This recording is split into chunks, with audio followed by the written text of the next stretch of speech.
Ruqayyah adalah putri Nabi Muhammad SAW dari istri Sayyidah Khadijah binti Khuwailid. Ruqayyah lahir di Mekah pada tahun 20 sebelum Hijriyah atau sekitar tahun 603 Masehi, sebelum diutusnya kenabian Muhammad SAW. Ruqayyah wafat ketika Rasulullah SAW masih hidup. Pada saat itu ketika Rasulullah bersiap-siap untuk perang Badar, Ruqayyah jatuh sakit, sehingga Rasulullah menyuruh Utsman bin Affan agar tetap tinggal di Madinah untuk merawatnya. Namun maut telah menjemput Ruqayyah ketika Rasulullah masih berada di medan Badar pada bulan Ramadan tahun 2 Hijriyah atau 624 Masehi. Kemudian berita wafatnya ini dikabarkan oleh Zaid bin Haritsah ke Badar. Dan kemenangan kaum muslimin yang dibawa oleh Rasulullah beserta pasukannya dari Badar, ketika masuk ke kota Madinah, telah disambut dengan berita penguburan Ruqayyah. Pada saat wafatnya Ruqayyah, Rasulullah berkata, "Bergabunglah dengan pendahulu kita, Utsman bin Maz'un." Para wanita menangisi kepergian Ruqayyah, sehingga Umar bin Khattab datang kepada para wanita itu dan memukuli mereka dengan cambuknya agar mereka tidak keterlaluan dalam menangisi jenazah Ruqayyah. Akan tetapi Rasulullah menahan tangan Umar dan berkata, "Biarkanlah mereka menangis, ya Umar. Tetapi hati-hatilah dengan bisikan syaitan. Yang datang dari hati dan mata adalah dari Allah dan merupakan rahmat. Yang datang dari tangan dan lidah adalah dari syaitan." Ruqayyah menikah dengan Utbah bin Abu Lahab sebelum masa kenabian. Sebenarnya hal itu sangat tidak disukai oleh Khadijah, karena ia telah mengenal perilaku ibu Utbah, yaitu Umarnu Jamil binti Harb, yang terkenal berperangai buruk dan jahat.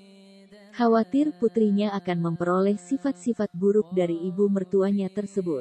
Dan ketika Rasulullah telah diangkat menjadi nabi, maka Abu Lahablah orang yang paling memusuhi Rasulullah dan Islam.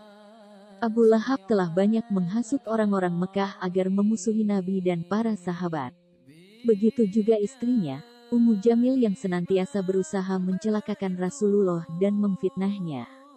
Atas perilaku Abu Lahab dan permusuhannya yang keras terhadap Rasulullah, maka Allah telah menurunkan wahyunya, maka celakalah kedua tangan Abu Lahab. Al-Lahab 1. Setelah ayat ini turun, maka Abu Lahab berkata kepada kedua orang putranya, Utbah dan Utaibah, "Kepalaku tidak halal bagi kepalamu selama kamu tidak menceraikan putri Muhammad." Atas perintah bapaknya itu, maka Utbah menceraikan istrinya tanpa alasan. Setelah bercerai dengan Utbah, kemudian Ruqayyah dinikahkan oleh Rasulullah dengan Utsman bin Affan. Hati Ruqayyah pun berseri-seri dengan pernikahannya ini. Karena Utsman adalah seorang muslim yang beriman teguh, berbudi luhur, tampan, kaya raya, dan dari golongan Bangan Quraisy. Setelah pernikahannya dengan Utsman, penderitaan kaum muslimin bertambah berat, dengan tekanan dan penindasan dari kafirin Quraisy. Ketika semakin hari penderitaan kaum muslimin, termasuk keluarga Rasulullah bertambah berat, maka dengan berat hati Nabi mengizinkan Utsman beserta keluarganya dan beberapa muslim lainnya untuk berhijrah ke negeri Habasyah. Ketika itu Rasulullah bersabda, "Pergilah ke negeri Habasyah, karena di sana ada seorang raja yang terkenal baik budinya, tidak suka menganiaya siapapun, di sana adalah bumi yang melindungi kebenaran. Pergilah kalian ke sana, sehingga Allah akan membebaskan kalian dari penderitaan ini." Maka berangkatlah satu kafilah untuk berhijrah dengan diketuai oleh Utsman bin Affan. Rasulullah bersabda tentang mereka, "Mereka adalah orang yang pertama kali hijrah karena Allah setelah Nabi Lut AS. Setibanya di Habasyah mereka memperoleh perlakuan yang sangat baik dari Raja Habasyah. Mereka hidup tenang dan tentram, hingga datanglah berita bahwa keadaan kaum muslimin di Mekah telah aman." Mendengar berita bahwa keadaan Mekah telah aman, disertai kerinduan kepada kampung halaman, maka Utsman memutuskan bahwa kafilah muslimin yang dipimpinnya itu akan kembali lagi ke kampung halamannya di Mekah.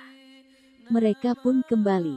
Namun apa yang dijumpai adalah berbeda dengan apa yang mereka dengar ketika di Habasyah. Pada masa itu, mereka mendapati keadaan kaum muslimin yang mendapatkan penderitaan lebih parah lagi. Pembantaian dan penyiksaan atas kaum muslimin semakin meningkat, sehingga rombongan ini tidak berani memasuki Mekah pada siang hari. Ketika malam telah menyelimuti kota Mekah, barulah mereka mengunjungi rumah masing-masing yang dirasa aman. Ruqayyah pun masuk ke rumahnya, melepas rindu terhadap orang tua dan saudara-saudaranya. Namun ketika matanya beredar ke sekeliling rumah, ia tidak menjumpai satu sosok manusia yang sangat ia rindukan.